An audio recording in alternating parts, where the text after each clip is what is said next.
ராசி அன்பர்கள் உங்களுக்கு வந்து பாருங்க, இந்த பஞ்சகிரக சேர்க்கை, பஞ்சகிரக யோகம் அப்படின்றது கும்பம் என்ன பாவம் உங்களுக்கு அப்படின்னா 5ஆம் பாவம். 5ஆம் பாவம் அப்படின்றது என்ன சொல்லுவாங்க, பூர்வ புண்ணியஸ்தானம், புத்திரஸ்தானம். பூர்வ புண்ணியஸ்தானம் புத்திரஸ்தானத்தில் சனி, அதுக்கப்புறம் சூரியன், செவ்வாய், புதன், சுக்கிரன், இத்தனை கிரகங்களும் இருக்காங்க. என்னென்ன மாதிரி பலன்களை கொடுக்க போகிறாங்க அப்படின்னா எக்ஸ்ட்ராடினரி நல்ல பெனிஃபிட்ஸ் அப்படின்றது கொடுக்க போகிறாங்க. இதில் முதல்ல சனி பகவானை பற்றி சொல்லணும் அப்படின்னா 4 மற்றும் 5க்கு அதிபன், அதாவது சுகதாயார் ஸ்தானத்துக்கும் அவன் தான் அதிபன். 5ஆம் பாவம் பூர்வ புண்ணியஸ்தானம் புத்திரஸ்தானத்துக்கும் அவன் தான் அதிபன். அவன் 5ஆம் பாவத்தில் வந்து உட்கார்ந்துட்டுருக்கா அப்படிங்கும்போது கற்பித்தல், மற்றவங்களுக்கு சொல்லிக் கொடுக்கறது, அரசு கல்வி சார்ந்த தொழில், இல்லை அரசாங்கம் ரீதியாக ஏதோ ஒரு கல்வி பயில்றது, ஒரு ஸ்காலர்ஷிப் வாங்கி ஒரு கவர்மெண்ட் எய்டட் காலேஜில் வந்து நம்மளுக்கு சீட்டு கிடைக்கிறது, படிக்கிற பிள்ளைங்களாக இருந்தால், கொஞ்சம் மத்தியம வயசாக இருந்தால் அந்த மாதிரி இடத்துல வேலை கிடைக்கிறது, நிர்வாக பணி, அதே மாதிரி பார்த்திங்கன்னா ஒரு கவர்மெண்ட் எய்டட் பிஸ்னஸ், இதெல்லாம் வந்து நல்ல ப்ராஃபிட் அப்படின்றது கிடைக்குங்க. உழைக்க நீங்கள் ரெடி அப்படின்னா நல்லது கொடுக்க சனி பகவான் ரெடி. அதே மாதிரி பார்த்திங்கன்னா கர்ம பாடங்கள் மூலியம் மன முதிர்ச்சி அப்படிம்பாங்க. உனக்கு நீ செஞ்ச நல்லது கெட்டது ரெண்டுத்துக்கும் ஒரு தராசு வச்சுட்டுருப்பார் சனி பகவான். வச்சுட்டு நீ செஞ்ச நல்லதுக்கான பாடங்களை கொடுப்பார், நீ செஞ்ச கெட்டதுக்கான பாடங்களை கொடுப்பார். அதை தான் வந்து என்ன சொல்கிறாங்க அப்படின்னா கர்ம பாடங்கள் மூலம் மன முதிர்ச்சி. உனக்கு வாழ்க்கையில் சொன்னால் புரியாது, சொல்லி கொடுத்தா நிலைக்காது. அனுபவ பாடம் அப்படின்றது வந்து பாருங்கள், கட்டி கொடுக்குற சோறோ சொல்லி கொடுக்குற பாடமோ ரொம்ப நாள் இருக்காது. ஆனால் அனுபவ பாடம் அப்படின்றது வாழ்க்கையினுடைய இறுதி வரைக்கும் இருக்கும். அந்த அனுபவ பாடத்தை சனி பகவான் கொடுப்பார். அது மேக்சிமம் நல்லது தான், பெருசாக கவலைப்பட வேண்டாம். குழந்தைங்க ரீதியாக ஒரு விதமான மன உளைச்சல் அப்படின்றதுக்கு வர வாய்ப்பு உண்டு.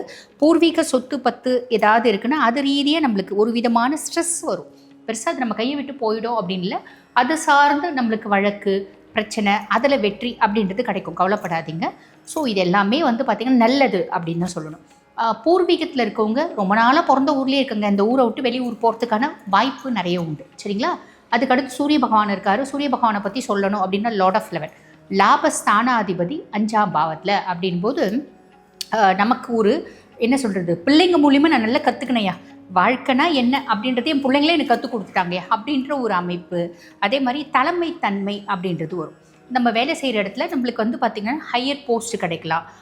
ஸோ நம்மளுக்கு அப்படின்றது நிறைய வந்து பார்த்திங்கன்னா ஒரு டெசிக்னேஷன் மாறலாம், இன்க்ரிமெண்ட் வரலாம், ப்ரொமோஷன் வரலாம், ஏதோ ஒரு விதத்தில் ஹையர் போஸ்ட் அப்படின்னு கிடைக்கிறதுக்கு வாய்ப்பு உண்டு. இல்லைன்னா அதிகாரம் அப்படின்றது நம்ம கைக்கு வரத்துக்கு வாய்ப்பு உண்டு. லாபம் அப்படின்றது வரும், நம்ம செய்யக்கூடிய தொழிலில் ஒரு நல்ல லாபம் அப்படின்றது வரும். இது எல்லாமே ப்ளஸ்ஸாக வரும்போது நமக்கு என்ன வரும்னா கூடவே அகங்காரம், திமிரு, ஈகோ இதெல்லாம் வரும். அதெல்லாம் கொஞ்சம் தவிர்த்திங்க அப்படின்னா நல்லது அப்படின்னு சொல்லலாம். அதே மாதிரி குழந்தைங்க ரீதியாக நம்ம குழந்தைங்களை எப்படி கையாளுறது, குழந்தைங்கள எப்படி வந்து நம்ம கரைக்கு கொண்டு வருது, அவங்களோட எஜுகேஷன் இம்பார்ட்டண்ட், அவங்களோட எஜுகேஷனுக்காக நம்ம என்ன செய்ய போகிறோம், அவங்களோட வாழ்க்கைக்கான நம்ம என்ன செய்ய போகிறோம், அவங்கள வாழ்க்கையில் டெவலப் பண்ணுறதுக்கு நம்ம என்னென்ன செய்யணும், இத்தனையும் நம்மளுக்கு தோணும். அதெல்லாம் ப்ளஸ் தான், ஓகேங்களா, பெரிய ப்ளஸ் அப்படின்னா. அதுக்கப்புறம் செவ்வாய் பகவான் அங்கே இருக்கார். செவ்வாயை பற்றி சொல்லணும் அப்படின்னா 2 மற்றும் 7க்கு அதிபன், தன குடும்ப வாக்குஸ்தானத்துக்கும் அவன் தான் அதிபன், கலத்திரஸ்தானத்துக்கும் அவன் தான் அதிபன். அவன் 5ஆம் பாவத்தில் போய் உட்காந்துட்டு இருக்கான். அப்படின்னும் போது பிள்ளைங்க விஷயத்த நம்ம சொல்லுவோம், பிள்ளைங்க கேட்காத போது என்ன நான் சொல்கிறேன் நீ கேட்கலே, நான்லாம் எங்கள் சின்ன வயசில் எங்கள் அப்பாலாம் கிழிச்ச கோட்டை தாண்ட மாட்டோம் தெரியுமா, அதெல்லாம் நம்ப. இப்போ பிள்ளைங்க அப்படியெல்லாம் கிடையாது, புரியுதுங்களா? அப்போ இப்போ எங்கள் அப்பா எங்கள் அம்மாலாம் எங்களை வந்து புக் எடுத்து படினே சொன்னது கிடையாது. ஆனால் எங்கள் வீட்டில் எல்லாருமே வந்து பார்த்திங்கன்னா பெரிய பெரிய குவாலிஃபிகேஷன். இப்போ நானே வந்து டாக்டரு, கூட வந்து ஆஸ்ட்ராலஜி படிச்சிருக்கேன். அப்போ எல்லாரும் வந்து பார்த்திங்கன்னா அந்த காலத்தில் படி அப்படின்லாம் சொல்லவே இல்லை, அப்பயே பிள்ளைங்க படித்தோம். ஆனால் நம்ம காலகட்டத்திலே படிக்காமல் சுற்றின பிள்ளைங்க எத்தனையோ இருக்க தானே செஞ்சிச்சு. ஆக நான்லாம் எப்படி படித்தேன், நான்லாம் அப்படி படித்தேன், நான்லாம் எப்படி படித்தேன், நம்ம பிள்ளைங்க கூட கம்பேரே பண்ணக்கூடாது. அதே மாதிரி பிள்ளைங்களுக்கு கம்பேர் அண்ட் கான்ட்ராஸ்ட் பிடிக்காது, அட்வைஸ் பிடிக்காது. அப்போ ரொம்ப சிம்பிளாக சொல்லணும் அப்படின்னா என் காலகட்டத்தில் நான் இப்படி இருந்தேன், அதனால் டெவலப் ஆகிட்டேன், உனக்கும் உன் வாழ்க்கை உன் கையில், நீ எப்படி முடிவு பண்ணிக்கிறியோ பண்ணிக்கோ அப்படின்ற மாதிரி நாசுக்காக சொல்கிறது அப்படின்றது நல்லது. கோவப்பட்டேங்க அப்படின்னா மொத்தமாக நம்மளே ஊற்றி கவுத்த மாதிரி ஆகிடும் அப்படின்னு சொல்லலாம். அதே மாதிரி பாருங்கள், கவலை அப்படின்றத விட்டுருங்க. பங்கு சந்தை அந்த மாதிரி, அதாவது இப்போ நம்ம ட்ரேடிங்கு, ஷேர் மார்க்கெட் இதெல்லாம் காசு போடுறீங்க அப்படின்னா அதில் அவசரமான முடிவு அப்படின்றது எடுக்க வேண்டாம். இன்றைக்கி ஒரு ஷேர் வாங்கியிருப்பீங்க, அது ஒரே நாள் ராத்திரியில் 200 ரூபாய் இன்க்ரீஸ் ஆகிருக்கும். அதுவும் சில ஷேரில் 1000 ரூபாய் 10,000 ரூபாய்லாம் இன்க்ரீஸ் ஆகுதுன்னு வச்சுக்கோங்களேன். அந்த மாதிரி பெரிய ப்ராஃபிட் வருது, நாளைக்கு அதே மாதிரி இன்க்ரீஸ் ஆகிடும் அப்படின்னு சொல்லிட்டு மொத்த காசையும் போட்டு வாங்குறது, அந்த மாதிரி தப்பு செய்யக்கூடாது, புரியுதுங்களா? இதெல்லாம் கவனம் அப்படின்றது வச்சுக்கணும். அதே மாதிரி லவ், உங்களோட லவ்வர், நிறைய பேருக்கு லவ் வரும், ஆல்ரெடி இருக்க லவ் பிரேக்கப் ஆகிறதுக்கு நிறைய வாய்ப்பு உண்டு.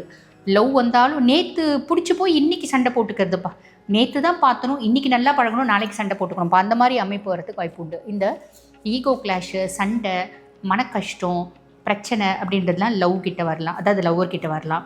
Relationship, extra marital affair, wife, இந்த மாதிரி குழந்தைங்க இவங்ககிட்டலாம் வரலாம். இதில் கொஞ்சம் கவனம். ஒய்ஃப் கிட்ட ரொம்ப கம்மி தான், மீதி பேர்கிட்டலாம் வரதுக்கு நிறைய வாய்ப்பு உண்டு. அதை கொஞ்சம் கவனமாக இருந்தீங்க அப்படின்னா அந்த உறவு அப்படியே வந்து பார்த்திங்கன்னா தங்கும், உறவு மேம்படும் அப்படின்னு சொல்லலாம். கோவத்தை காமிச்சு எந்த உறவும் கோவத்தை தாங்கிக்கின்னு, பிரச்சனையை தாங்கிக்கின்னு, நீ கொடுக்கக்கூடிய கஷ்டத்தை தாங்கி உன் கூட இருக்கணும் அப்படின்ற இது வந்து பார்த்திங்கன்னா கட்டாயம் இந்த காலகட்டத்தில் எந்த உறவுக்கும் கிடையாது, தாய் அப்படின்ற உறவை தவிர. ஸோ அதில் கவனம் அப்படின்றத வச்சுக்கோங்க. அதுக்கப்புறம் புதன் பகவானை பற்றி சொல்லணும் அப்படின்னா லார்ட் ஆஃப் 9 and 12, அதாவது உங்களோட பாக்கியஸ்தானத்துக்கும் அவன் தான் அதிபன், மோட்ச விரயஸ்தானத்துக்கும் அவன் தான் அதிபன். அவன் 5ஆம் பாவத்தில் வந்து உட்காந்துட்டுருக்கான். அப்படின் போது இளம் வயசு பிள்ளைங்க, படிக்கிற பிள்ளைங்க நல்லா படிப்பாங்க. உயர்கல்வி அப்படின்றது நிறைய பேருக்கு சீட்டு கிடைக்கும். இப்போ ரொம்ப சிம்பிளுங்க, எம்பிபிஎஸ் முடிச்சுட்டாங்க, எம்டிக்கு நீட் எழுதுறாங்க நிறைய பிள்ளைங்க. நீங்கள் வந்து பார்த்தீங்கன்னா துலாமாக இருந்தால் நிறைய பேர் கிடைக்கிறதுக்கு வாய்ப்பு உண்டு.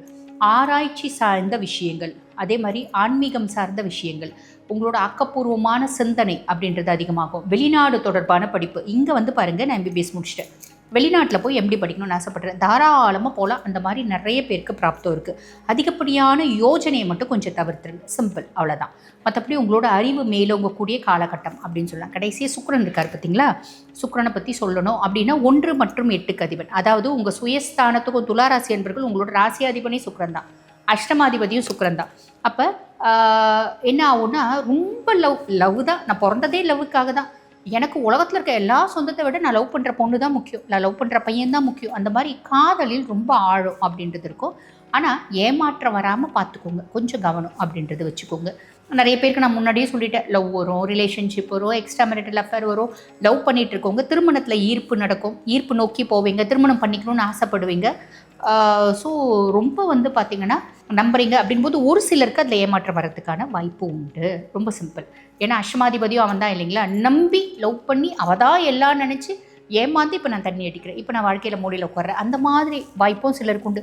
இப்போல்லாம் பொண்ணுங்க பையனுங்களாம் ரொம்ப வந்து சூட்டிக்கையாக இருக்காங்க, ரொம்ப உஷாராக இருக்காங்க வச்சுக்கோங்க. சரி விடு, இது இல்லைன்னா இது ஒரு கெட்ட கனவாக நினச்சி மறந்துடுறேன் இப்படி நிறைய பேர் சொல்கிறாங்க.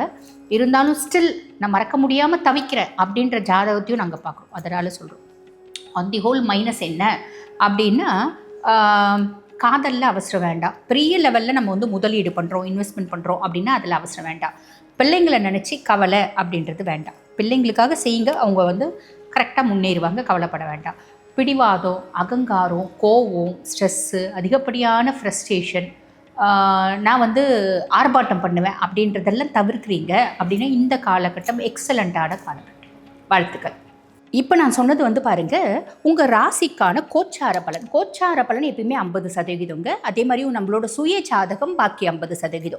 எக்ஸாக்டாக 100% இந்த பஞ்சகிரக சேர்க்கை, பஞ்சகிரக யோகம் எனக்கு என்ன மாதிரி பலன்களை கொடுக்க போகுது அப்படின்னு தெரிஞ்சுக்கணும். அப்படின்னாலும் வாழ்க்கையில் ரொம்ப நாளாக பிரச்சனை இல்லை, அவஸ்தை மேலே அவஸ்தை நான் பட்டுகிட்டே இருக்கேன், எனக்கு எப்போ தான் விடிவு காலம் பிறக்கும் அப்படின்னு தெரிஞ்சுக்கணும். அப்படின்னாலும் வயது வந்து ரொம்ப ஆயிடுச்சுங்க எங்கள் பிள்ளைங்களுக்கு, எனக்கே வயது மூப்பு அப்படின்றது ஆயிடுச்சு, எனக்கு திருமணம் ஆகுமா ஆகாதா அப்படின்றது தெரிஞ்சுக்கினாலும், குழந்தை பிராப்தம் இருக்கா இல்லையா, வீடு கட்ட முடியுமா முடியாதா, வீடு கட்டிட்டோம், அந்த வீட்டில் வாழறதுக்கான வழியும் இல்லை, வாய்ப்போ இல்லை, வீட்டில் ஏதாவது கெட்டது ஏதாவது இருக்கா அப்படின்னு தெரிஞ்சுக்கணும். அப்படின்னாலும் இது எல்லாத்துக்கும் வந்து பக்காவாக தெரிஞ்சுக்கிறதுக்கு என்ன ஒரே ஆப்ஷன் அப்படின்னாங்க நம்மளோட சுய ஜாதகம் தாங்க. நம்ம சுய ஜாதகத்தில் உங்களோட எல்லா கேள்விகளுக்கும் பதில் அப்படின்றது இருக்குது. ஆக உங்கள் சுய ஜாதகத்தை பார்த்துக்கணும் அப்படின்னா நான் பேசிகிட்டு இருக்கும்போது என்னோடய வாட்ஸ்அப் நம்பர் கொடுத்துருப்பாங்க, அந்த வாட்ஸ்அப் நம்பருக்கு கால் பண்ணி அப்பாயின்மெண்ட் ஃபிக்ஸ் பண்ணி என்கிட்ட பேசிக்கலாம். தேங்க்யூ.